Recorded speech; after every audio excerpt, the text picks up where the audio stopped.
Yeah, it takes just a moment for everything to sync up. Yeah, I'm looking at the page. Let me refresh. Nope, it's waiting for the broadcast, so it should join. It should. We're live in about like maybe 10 seconds or something like that.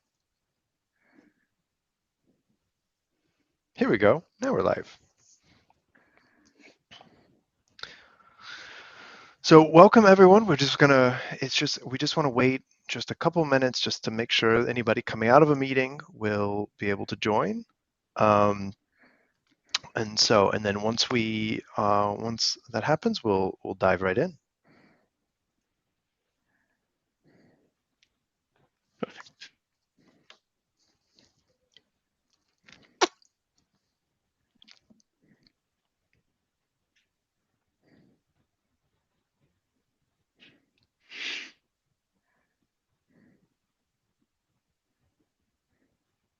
Oh, great.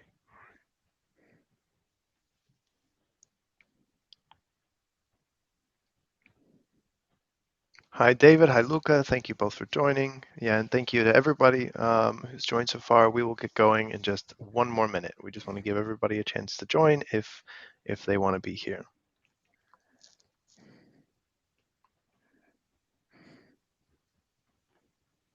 Until then, we'll just have to enjoy the awkward silence.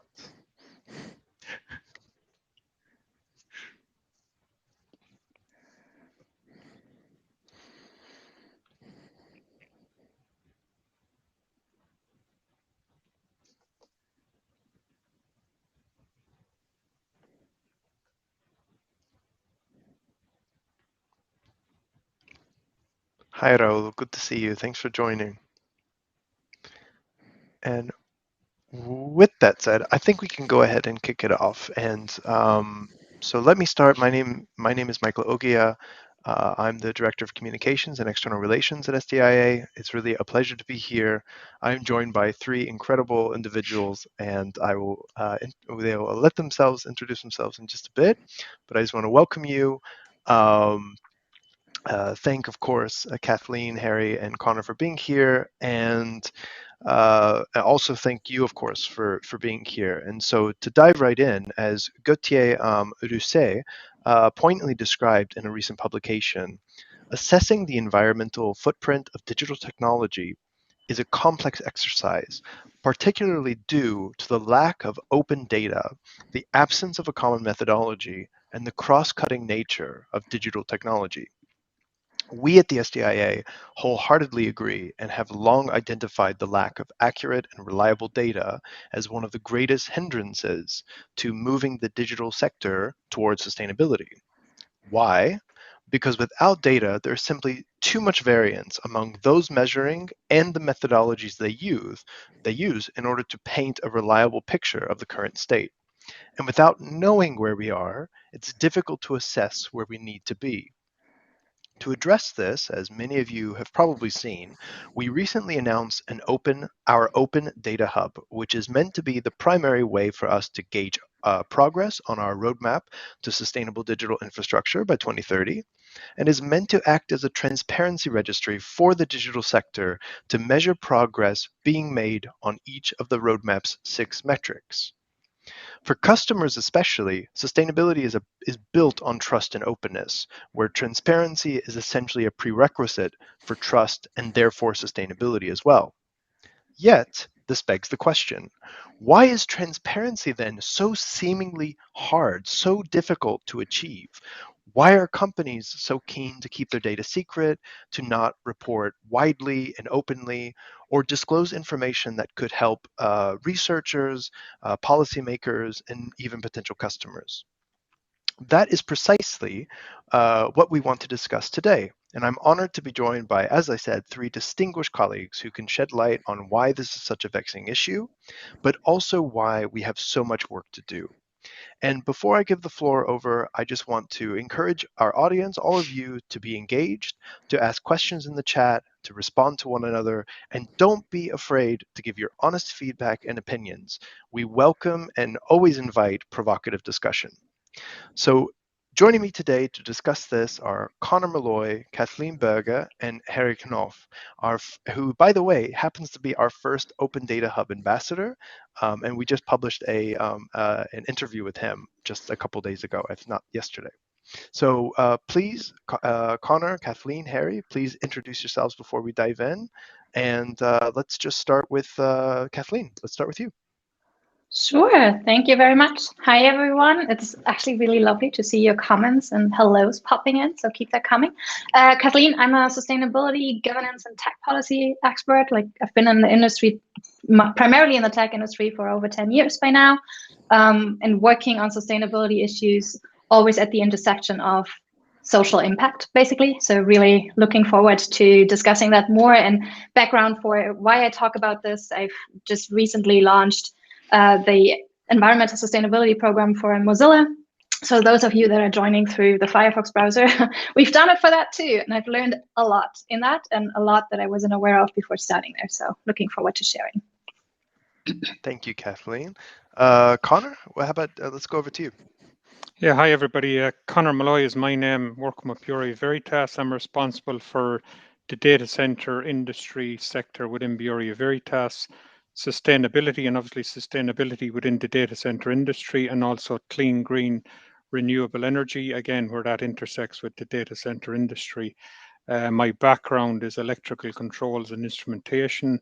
I've worked in, let's say, all the major industries over the years: petrochemical, oil and gas, semiconductor, nanotechnology, pharmaceutical industries, and more recently now I've become deeply embedded in the data center industry. And where I believe that Bureau Veritas can add value is by putting structure around the things that we mentioned in relation to helping the SDIA build a data hub, and then we would provide the independent third-party verification certification related to that, and how we're going to put structure around, put actual structure around transparency, what the boundaries are with that, and how we link that to codes and standards, and also to the metrics within the data hub that we need to be able to analyze transparency, but also respect the privacy of the data being collected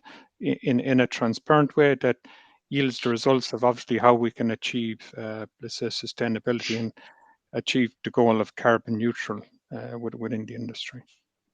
Oh, thank you, Connor. And we really appreciate your support as well. You've been really instrumental. And last but certainly not least, Harry, please introduce yourself as well. Michael, thank you very much for the invitation. And I'm also excited to make experience. For me, it's the first live session within LinkedIn, so I'm very excited to make that experience. So my name is Harry Knopf. I'm an accredited data center planner with more than 20 years of professional experience in leading positions within the IT industry. I'm the managing director, founder of the planning, consulting, and general contractor company High Knowledge. And Michael, we just recently made the interview also in regard of what we are doing, because our focus are really and truly sustainable and climate neutral IT infrastructure solutions. And this is the reason why we support the SDIA, and in particular, the SDIA Open Data Hub initiative for more transparency in the data center market. And as far as transparency in the data center industry is concerned, we already gained extensive experience with the establishment of Europe's first data center marketplace, dcorbis.com, which we recently fully integrated within High Knowledge. And I'm looking forward to today's discussion. Well, thank you, Harry, and like I said, Connor, Kathleen, Harry, thank you all for being here. So let's dive into this. And I really, I've said this before to all the three of you. It's like I really want this to be fluid. I want this to be just a natural conversation because, I really want to start from the perspective of almost like an organizational psychology and decision making point of view. So, for instance, I have a background in not just internet infrastructure, but also digital rights. And it seems like many of the discussions related to the relationship between infrastructure and transparency also reflect similar debates about, for instance, algorithmic transparency and big tech. So, and just in general, so I guess the first question for you all is, it's simple. It's, why isn't transparency the standard or the norm already? And kind of some sub questions of that are related to it, or kind of, why are companies hesitant to be more transparent, or like, what are the threats or blockers? So I'm curious if anyone would like to take this. Anybody would like to start off the conversation?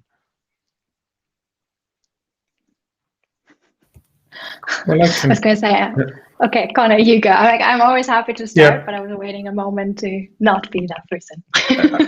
Okay, yeah, again, yeah, I suppose coming from Bureau Veritas, we believe that a systematic approach to this, and obviously it's something new, and we're at a stage where now we have to define exactly what transparency means and how to put structure within the definition of transparency, and that's obviously taking the metrics into account.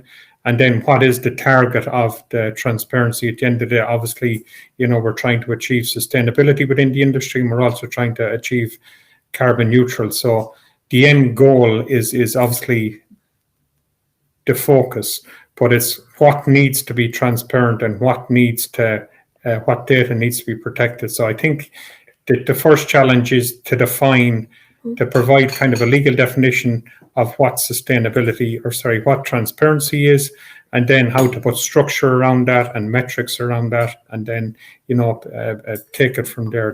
That's to me the starting blocks.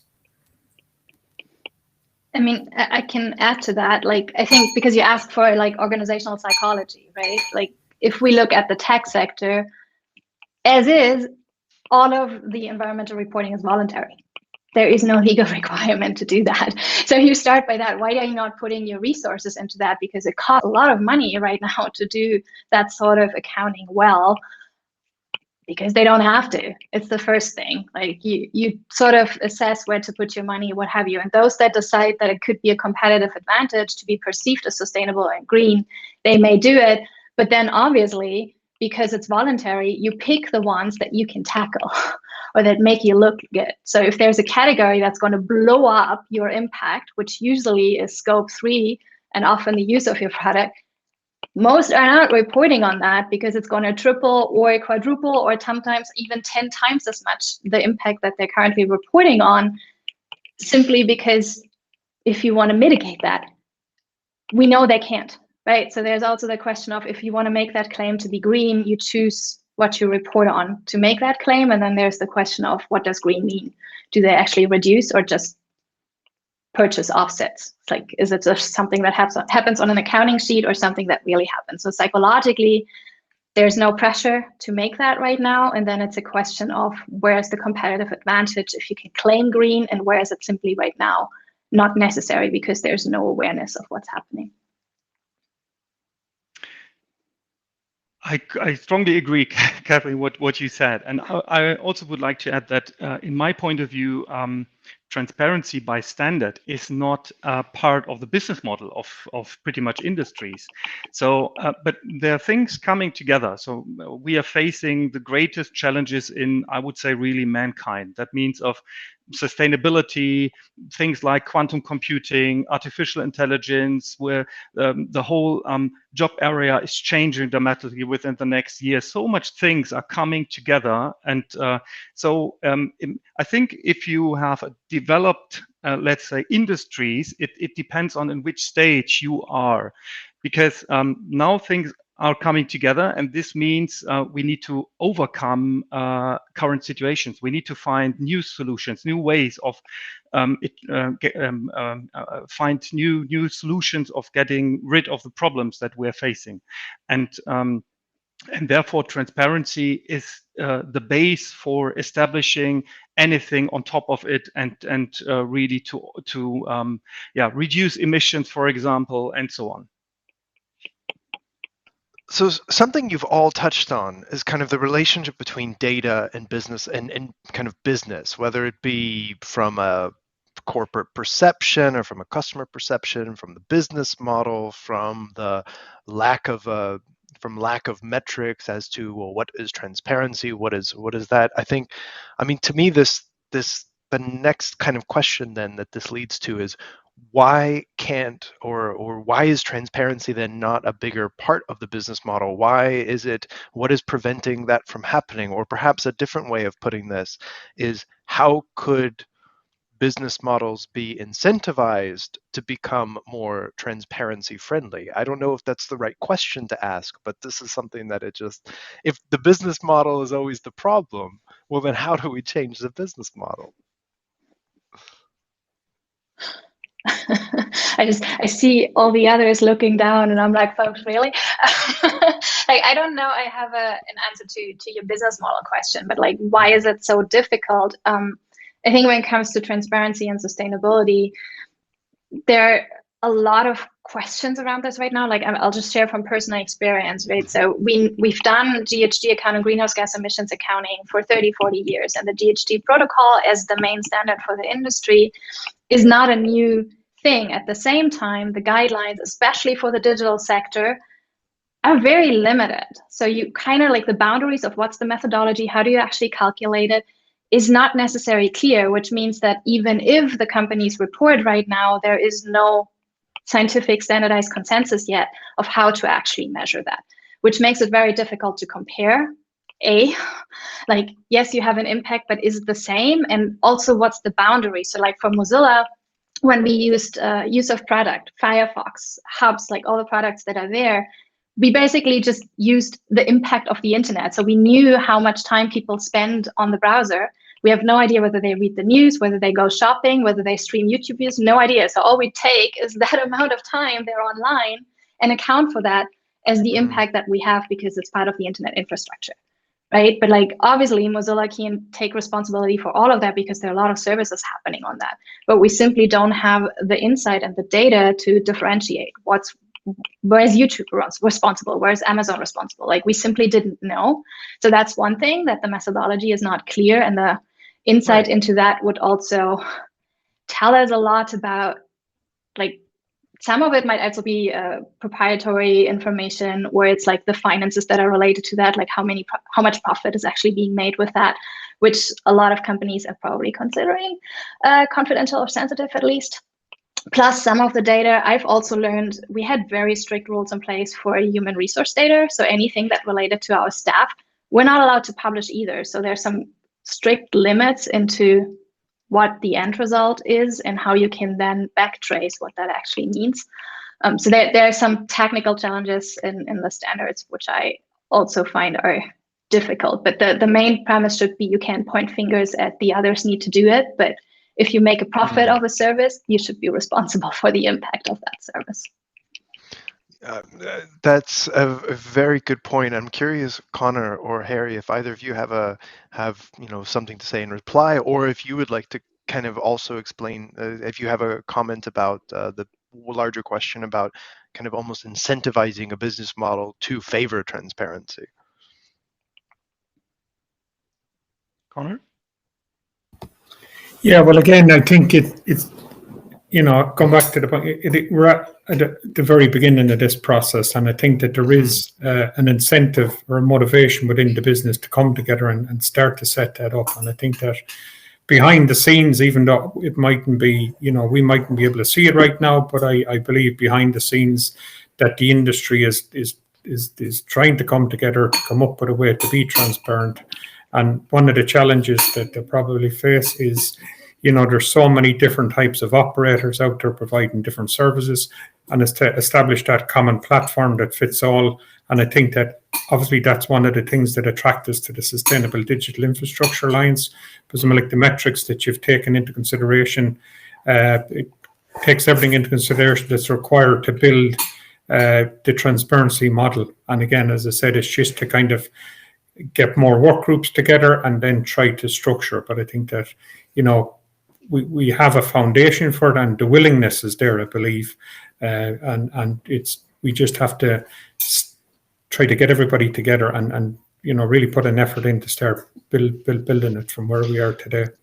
Well, and as you said, Connor, as Kathleen alluded to as well, if there's no kind of shared set of metrics, if there's no way to measure it, or if the way that one organization or company is measuring it and the way that another is measuring it, it's always going to lead to problems being able to actually tell something for the entire sector, because there's never going to be an agreed upon methodology, as I mentioned in the introduction. Harry, is there anything that you would like to add there? Is there anything from your point of view that is relevant, or anything you'd like to say?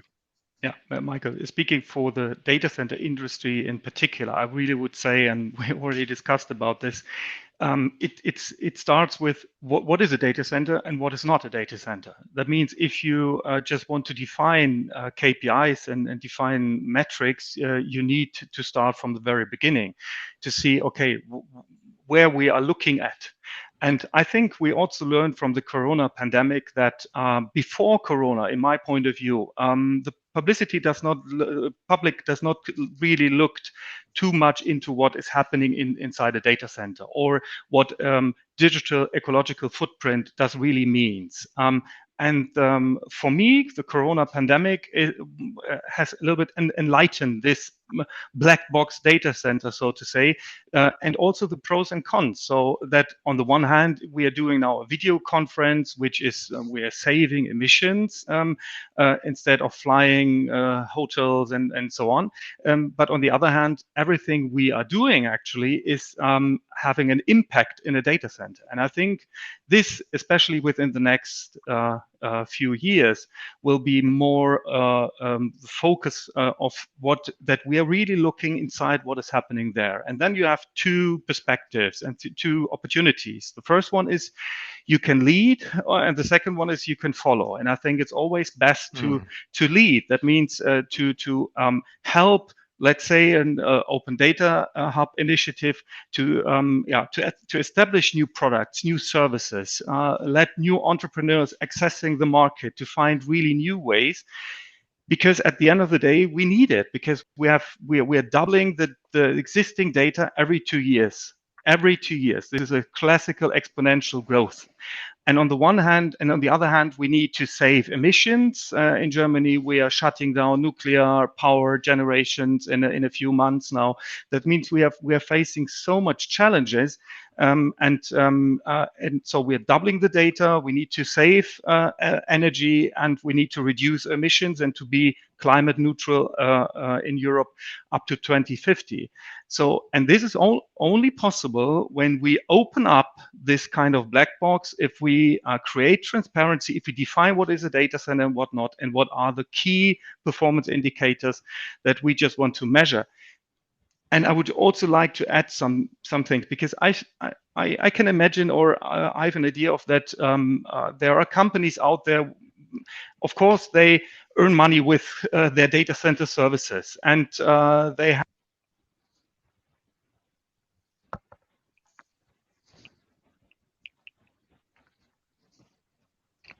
technical difficulties, but we'll get it sorted.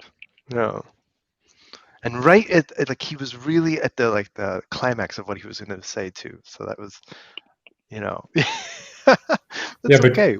And just as we're waiting for of course, back on there, well, I think one very valid point that was raised there is there's going to be those that'll lead and those that'll follow, and I think that's important. It's going to be the first group to kind of move forward and try to define a proper way for the metrics and come to an agreement on the metrics. But hand them back to you now. Yeah, no, please. Thank you, Connor. Thanks, Connor, for jumping into no problem. and taking over. Yes, and I just want to say that, of course, we have matured business models, and companies are earning money with their data center services. But at the end of the day, we can also this industry can only, let's say, survive if we really facing dramatically to climate neutral data center and IT infrastructure solutions. And I think we need to have an honest discussion on this, because What I saw so far in regard of climate neutral IT infrastructure and data center concept is not pretty much. So this is the reason why I really support the SDA Open Data Hub initiative so much, because I really think that new ideas and new thoughts and new companies and new people entering this market, when we have a democratic access to neutral data at the end of the day. That means we are not want to share their confidential data from data center operators. It will be neutralized, and it will be anonymous data, so that there is no it's not necessary to fear that competitors will have access to confidential data.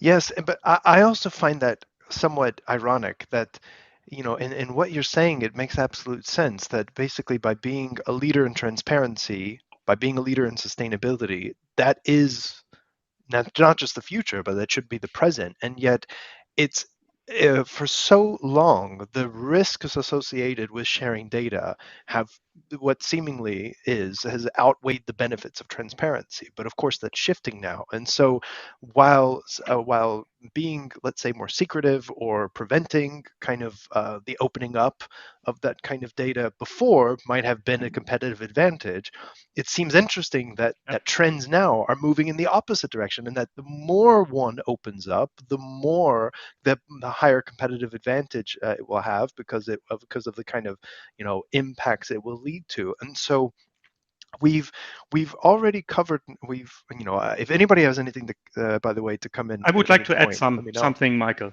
I completely agree, but I just want to add one argument, which is, in my point of view, very important. It definitely must be more than, let's say, greenwashing. That means only buying certificates to be sustainable. Because we always, I think we're always searching for the most easiest way, from the one hand to protect investments and current investments, and on the other hand to maximize our revenue stream, which is obvious.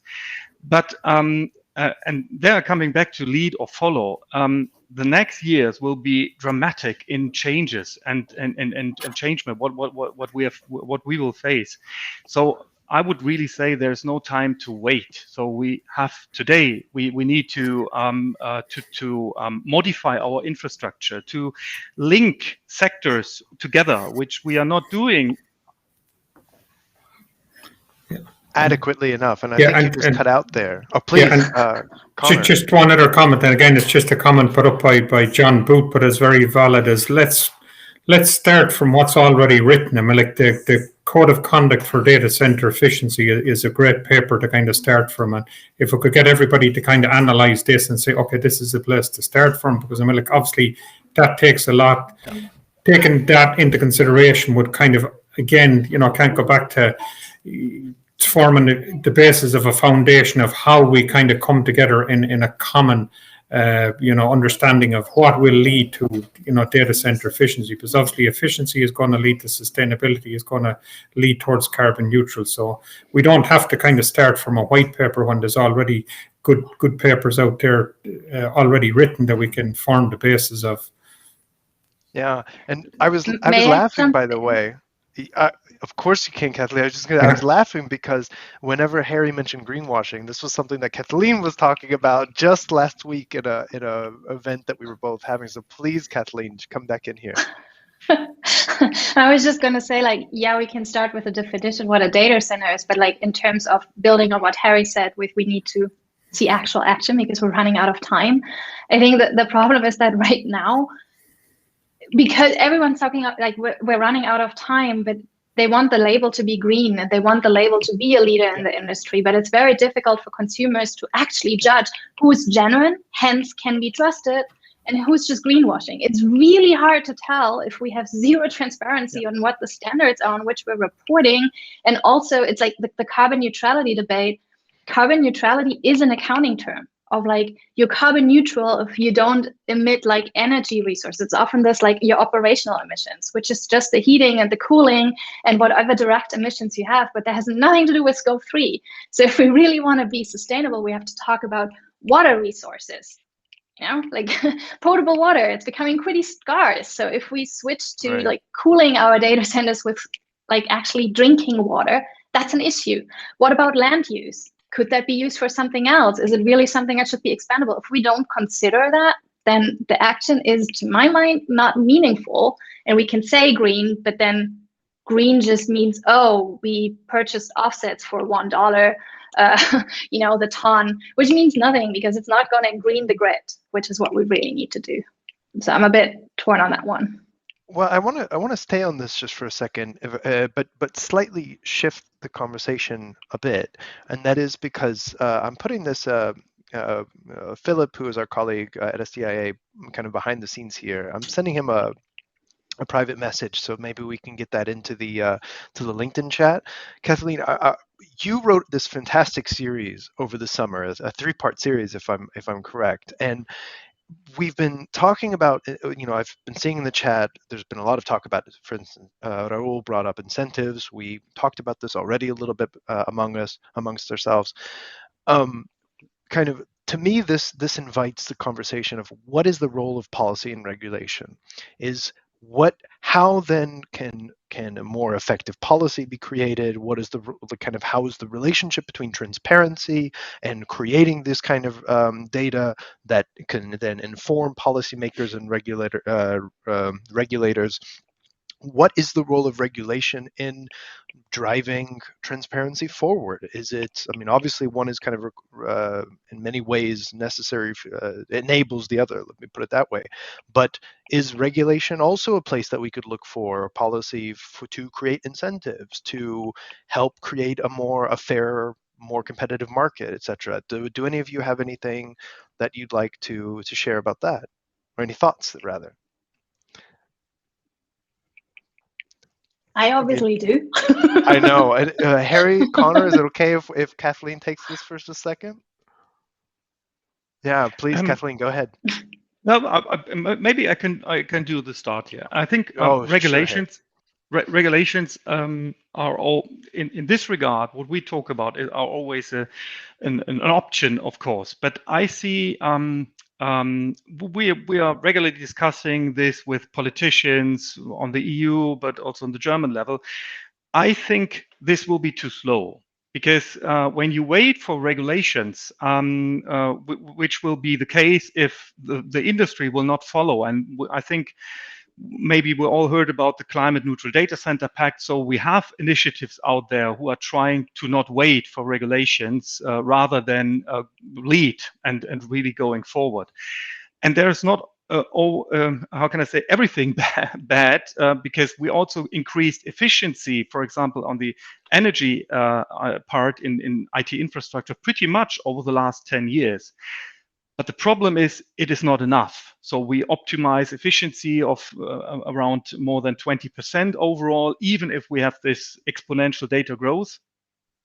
But this exponential data growth is really increasing the emission and the energy problem they're facing with IT infrastructures. And this is why we need new ways of thinking about getting rid of this, optimizing the situation. And waiting for regulations, my personal point of view is we don't have time to wait for regulations, because they have also the problem, who do you want to regulate? Because the data center industry, we're always talking about industry, but in fact, it's not a closed industry. It's not a defined industry where you can say, okay, from A to Z, that's the industry, and I just want to regulate it.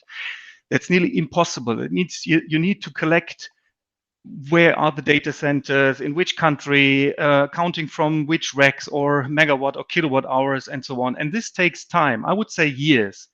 And we don't have time to wait 2 or 3 years if the politicians on a EU or national level will have enough data to start up with regulations. Because then we talk about 3, 4, 5 years, and this is, in my point of view, too long. Well, that's fantastic. And before we come to you, Kathleen, I just want to say, Connor, is there anything that you would like to add to this before we give the floor to Kathleen? There is, yeah, and again, I suppose from kind of coming from a codes and standards and a regulations background, I think that like the industry is aware that change is coming and that codes and standards and regulation is on the way. So they have already waked up to that fact, even though it mightn't be transparent at the moment, but they know it's coming, and the threat of that is creating an incentive for them to make changes. And also from talking to a lot of the technology providers that's supporting the industry, they're also looking forward. So I think that there's a lot happening in the background that probably is not transparent to people. But when you're right within embedded in the industry and talking to the stakeholders within the industry, they know what's coming and they are starting to move. But for sure, it needs to pick up momentum. But the good thing is, and I'm pretty positive, is that I can see a lot of good things happening in the background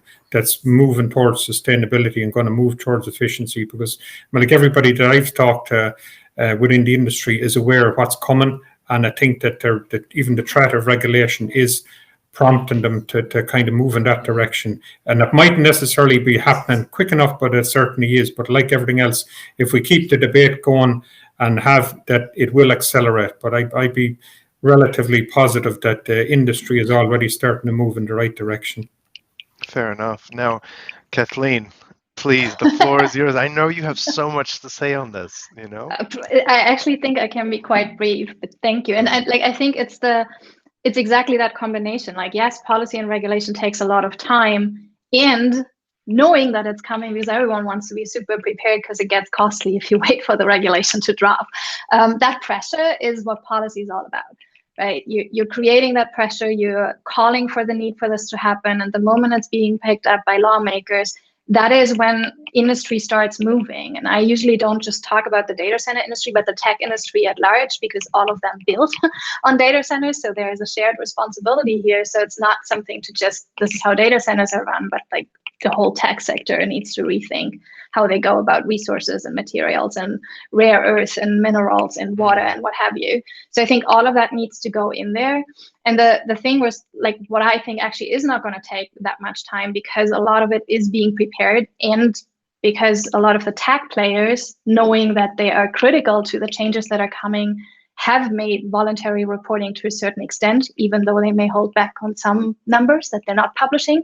But if we drop a regulation that makes reporting against all three scopes mandatory across the sector, that provides the data that we need to really have decisive regulation to make a change. And like we just heard the court ruling, but we've seen it with the fossil fuel industry, where also scope 1, 2 is the only thing that's mandatory in terms of reporting operational emissions. But the Dutch court ruling that happened like March this year, against Shell, in that court ruling, they say that their climate targets are not going to be enough unless they include scope 3, including the use of products. So it's not like you pump the oil and then which cars are driving, what the users are doing is not our responsibility. The court specifically said that is not, like, that's not true. You can't do that. So they are mandated, even though they're appealing, I would say wrong side of history, but they're mandated to do that now. So we are seeing courts actually putting in place requirements that we didn't have regulation on before. So I think if we start building up on that, and we're probably going to see more court cases like that, it will move faster. And that sort of has a package of an incentive for a lot of actors to actually act and not just pay off, because you can't pay off scope 3 emissions through renewable energy certificates. That's just not how it works. Yeah, no, thank you for that. Harry, please. Yeah. What is coming to my mind is that, and I see that very often, that we still today would have the chance to go new ways and to optimize things. And very often we are not thinking interdisciplinarity. That means over different categories. We are still, in my point of view, thinking in silos, and we need to overcome this. And there are still solutions and ways to optimize things. One example, we together with a partner, he's called Interact, and it's also part of the SDIA. You would still today have the chance to optimize your IT on a artificial intelligence-based reporting and so on. So it does not take much effort to see, okay, I can, let's say I currently have 500 servers out there who are able to work on this workload and threads and so on. But I could also establish this with 100 servers from another base, and to see, okay, where can I optimize space, energy, and the workload that I am currently facing off in a data center. And this is possible, and you would be able to do that today. There's no need to wait. And I see that very often, that we need to think out of the box and have a look that we don't only look on the infrastructure and IT sector separately. We need to think everything together, and then we automatically will come to new solutions. No, that's a really good place to just pause for the moment, because I've always said, like, I really want to get audience questions involved. I want to get more people into this conversation. Obviously, we can't invite people to be on the stream itself, but just for everybody that's in the audience, if you have any questions for us, if you have any, I mean, there's already been a lot of really great comments that I've seen on the in the chat. Do any of you have any questions? And then I can relay them to the speakers. Just before we get going, just write them into the chat. If I see one,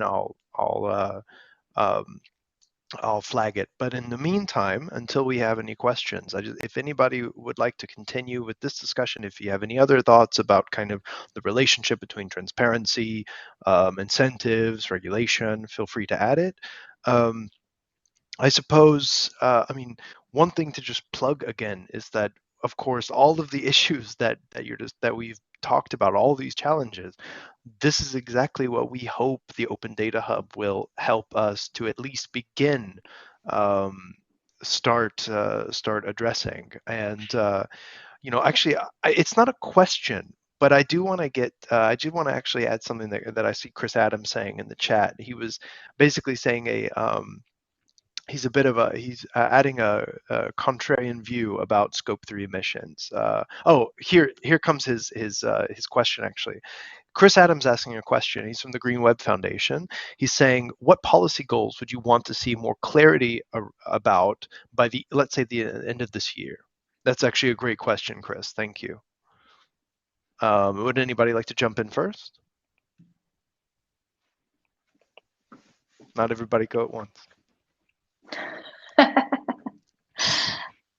I think on my wish list is, I also saw the comments of the GHG protocol isn't meant to actually help set goals for how to get to net zero, which is correct. But what it does is it's translating the science for how to account for what we do in order to then be able to innovate and actually mitigate. So for me, making that a mandatory thing across all industries would be one thing I would like to see. And the other, I've seen that with the State of the European Union speech, they want to put forward a legislative proposal on certification for offsets, for instance. And I think there's a lot of questions around that. And there's a lot of scheming and double selling of what's actually getting retired and what isn't. So clarity in that, so that industry can't double claim the same offset, or somebody pays for the maintenance of the tree, but then somebody else claims whatever carbon is sequestered. I think that is super critical, and absolutely, let's not make offsets the go-to for whatever we want to call sustainable. Excellent point, Kathleen. Completely agree. Connor, Harry, do either of you have a response to Chris?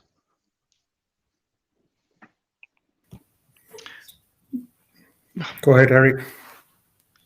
I would say end of the year is tough, with only a few months. How can I say? I think more clarity in regard of what the one thing is that we as society saying we just want to have sectors net zero and climate neutral. The other thing is how to get there, which is obviously not defined for every aspect, especially not in regard of IT infrastructure. What I see out there are pretty much, let's say, guidelines. We have some norms, we have some certifications, but most of them are only looking at certain aspects, as I said before, and not covering the whole, let's say, life cycle of infrastructure and data centers in particular. And I just want to say that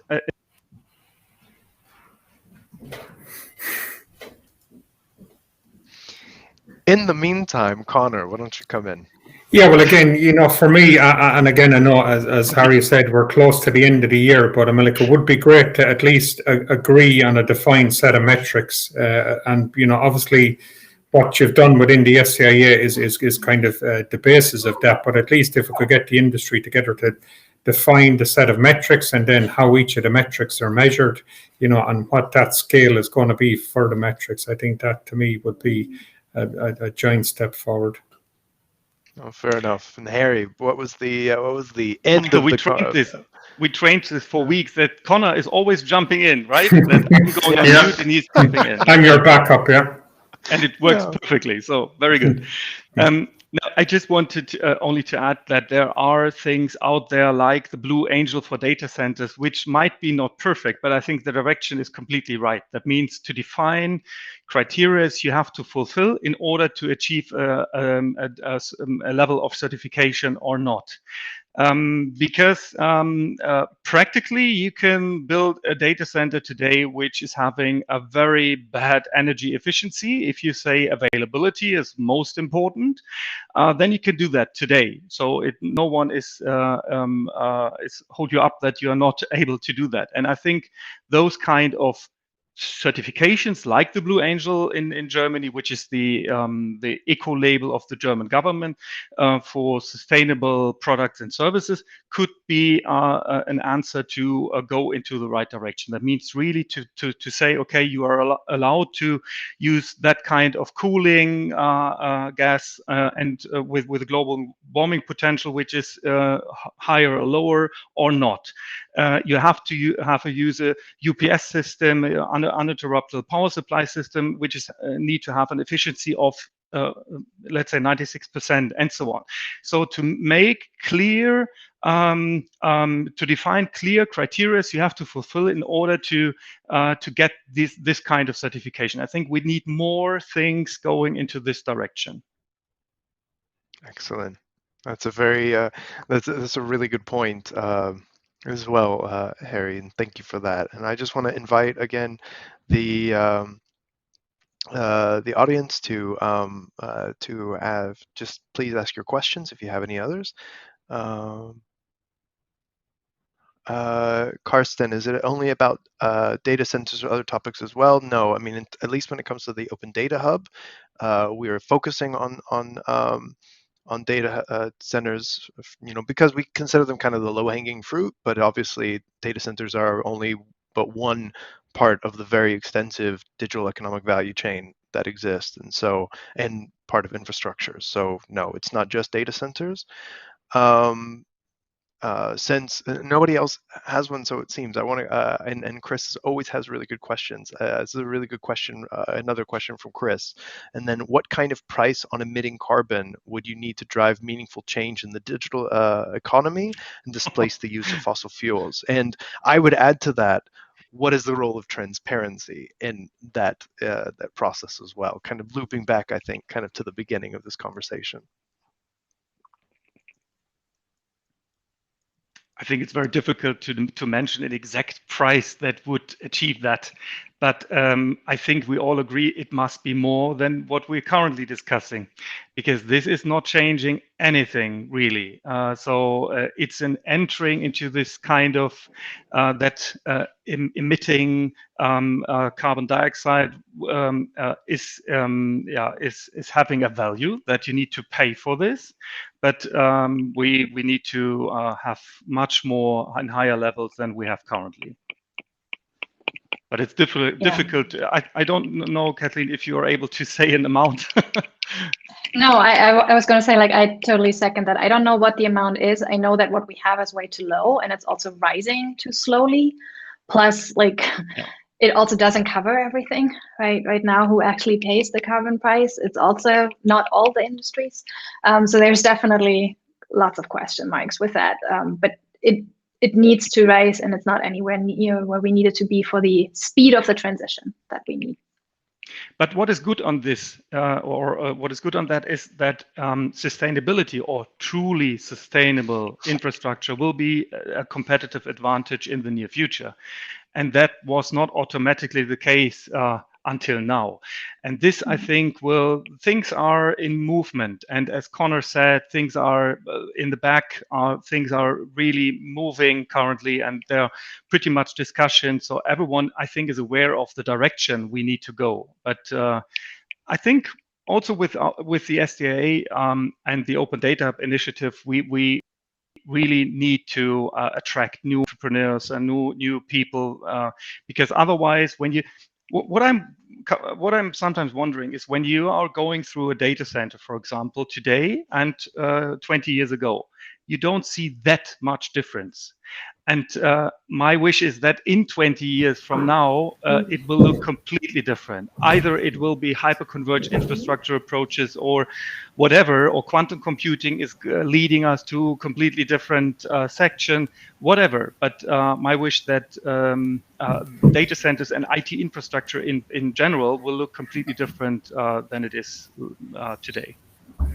Yeah, just on that, Harry, I agree with you that it is true that data centers are being built more or less the same for the last 20 years with a little bit of tweaking. But I think that the change, we won't have to wait another 20 years. I think it'll come a lot sooner than that. But I also agree that for sure the price for carbon emissions has to go much higher than, without putting a price on it, it definitely has to go much higher than what it is. But I don't think we're going to have to wait that long. I'd say we'll see, like we already have some like eco data centers being built already that kind of can prove that a data center can be much more efficient, can be more eco-friendly, and can be sustainable. We just need the rest of the industry to follow, certainly in the construction immediately or short term in the construction of the new data centers, but then to kind of obviously go back and retrofit the existing data centers that have been in existence for the last 20 years. And that's obviously going to be the big challenge, is the amount of even the small private enterprise data centers that sitting in a small establishment, and how to get those registered so that, as you said earlier on, is that we need to know how many actual data centers are out there and what's the minimum threshold to define a data center, and then to get everything onto a register, to get them out in the open, and then we actually see how big the problem is, and then we, as I said, we make the rules that certainly change the new builds so that they are eco-friendly, are sustainable, and then to go back. And the biggest challenge, I said, will be to retrofit or close down the highly inefficient data centers and replace them with either new data centers, or else they'll obviously have an option to go to co-location or cloud. Yeah. And in addition, Michael, last point from my side to this is, I really wish that the awareness in regard of digital, that everything you're doing in the digital world is having an impact. And I definitely want that this level of awareness will increase, because I think it's actually not very often I see discussions like, I have, let's say, 10 gigabytes of email stored at Google.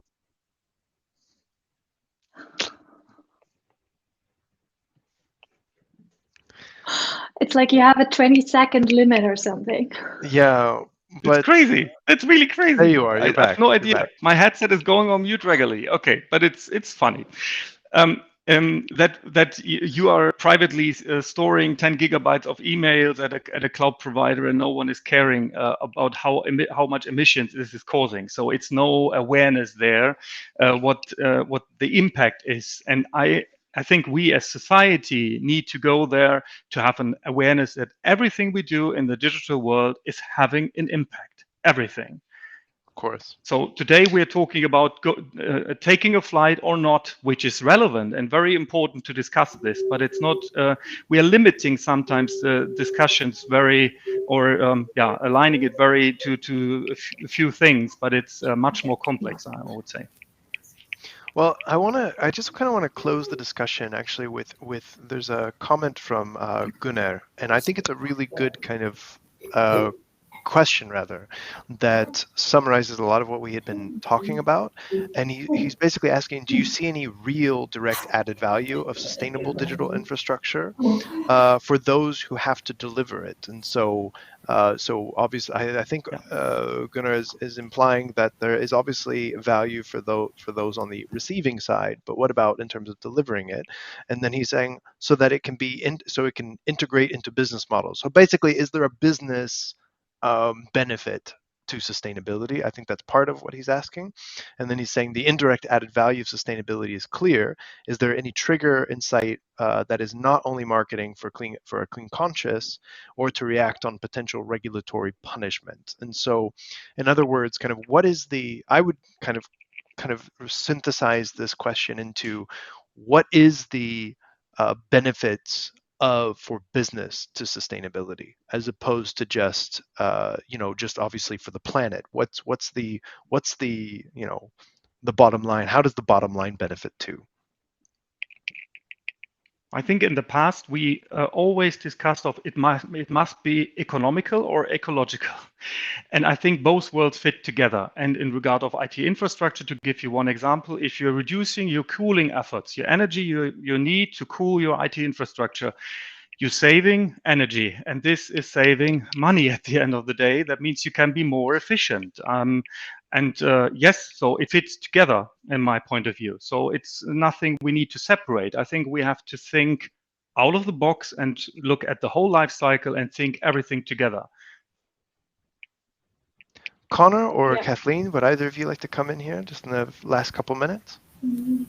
Seconding what Harry just said, like one is that it's actually like being sustainable saves you money as a business, but like other arguments, if you're somebody trying to convince your leadership, for instance, to change, what I find is really helpful is pointing to the fact that any talent you want to hire that's, not millennials, but younger, you will need to have an answer to what you want to do about the planet. Like at some point you run out of talent you can hire because you're not credible. That's a really important message that a lot of leadership tends to forget.